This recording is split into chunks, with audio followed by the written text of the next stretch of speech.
Many Yolanda survivors are still looking for loved ones who disappeared in the onslaught of the killer typhoon, hoping they are still alive. Only a few of them ever get their prayers answered.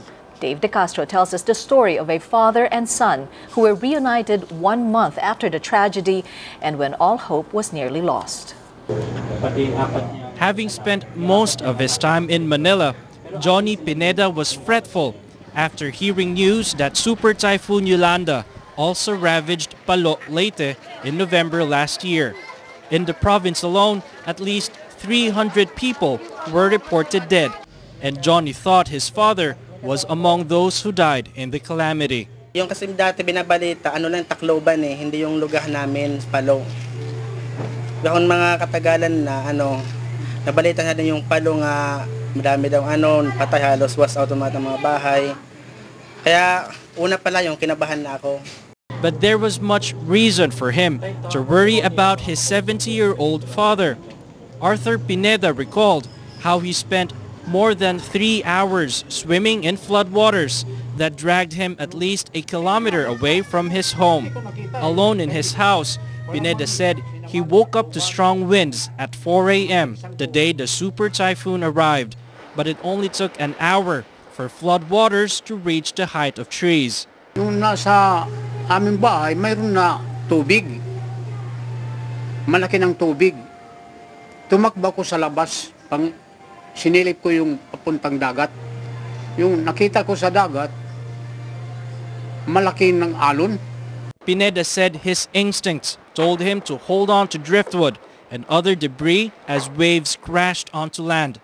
Stronger waves came in that eventually pushed him deeper down into floodwaters. Above it, however, strong rains hindered him from breathing properly. In fear, hope was nowhere in sight. Langoy.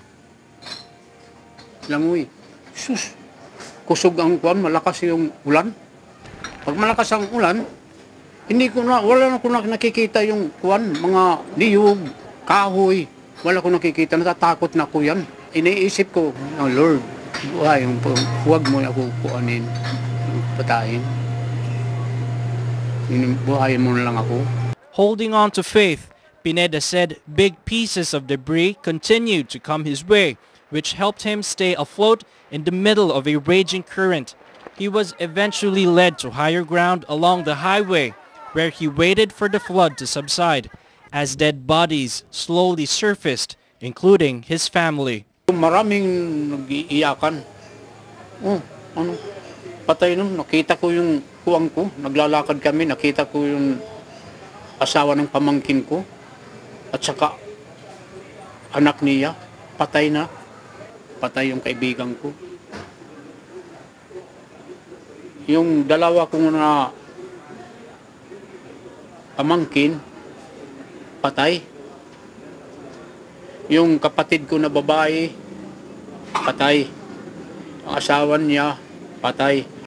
Pineda said it was a miracle that an elderly like him survived, while most of those lying dead on the ground were very young. With his house gone, Pineda sought for shelter in his relative's home in a nearby town. Punta na lang ko sa Maynila kay mahirap yung pagkain dito. Mahirap. Yung mga mga relief goods, pinapalitan yung pagdating sa Tacloban, pinapalitan yung mga imported na bigas, imported na mga sardinas, inialagay dito sa amin inipina.